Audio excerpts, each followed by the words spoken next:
दुश्मन तो दुश्मन होता है और हमला तो हमला होता है। तैयार रहने की और चौकन्ना रहने की हमेशा ज़रूरत है।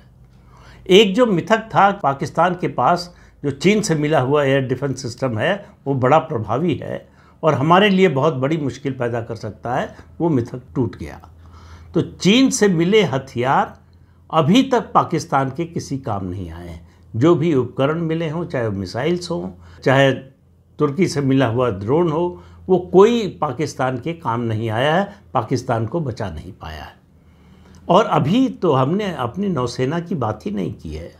हमारी तीनों सेनाओं के पास एयर डिफेंस सिस्टम है। थल सेना के पास भी है, वायुसेना के पास तो है ही, और नौसेना के पास भी है।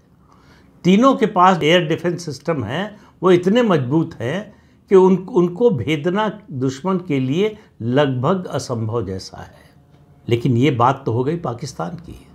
इस समय एक और देश की पैनी नज़र होगी इस पूरे घटनाक्रम पर, और वो है चीन। चीन देख रहा होगा, वो भी नाप तौल कर रहा होगा कि भारत की एयर डिफेंस क्षमता क्या है। कल को अगर चीन को आक्रमण करना पड़े, जिसकी अभी कोई संभावना दिखाई देती नहीं, चीन सीधे कोई युद्ध लड़ता नहीं। 1962 का युद्ध छोड़ दें तो चीन जो है सीधे युद्ध में उतरता नहीं, और पाकिस्तान की मदद में तो कभी नहीं उतरा। न 1965 में आया, न 1971 में आया, न 1999 में कारगिल के समय आया। तो इसलिए चीन इस समय आएगा जबकि वो अंतर्राष्ट्रीय स्तर पर अपनी आर्थिक समस्याओं के कारण फंसा हुआ है और भारत की ओर मदद की नज़र से देख रहा है।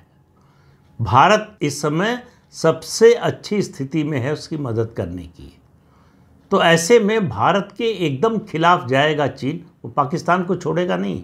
पाकिस्तान उसके लिए उपयोगी है, भारत उसकी ज़रूरत है। ये फ़र्क है दोनों देशों में। तो अब चीन को ये तय करना होगा कि जो उपयोगी है उसको वरीयता देगा या जो उसकी ज़रूरत है उसको वरीयता देगा। चीन की कोशिश, मेरा जो अंदाज़ा है, एक संतुलन बनाने की कोशिश होगी कि भारत नाराज़ ना होने पाए और चीन जो है पाकिस्तान की किसी तरह से मदद कर सके, रक्षा कर सके अगर। तो इसलिए जो है चीन की भूमिका को हमेशा संदेह की नज़र से देखना चाहिए। लेकिन ये जो एयर डिफेंस सिस्टम है, बहुत से रक्षा विशेषज्ञों का कहना है कि हमारे पास जो कुछ है सब नहीं दिखा देना चाहिए, क्योंकि चीन भी देख रहा है। चीन को भी पता चल जाएगा, चीन जानना भी चाहता होगा कि हमारे पास क्या क्या है।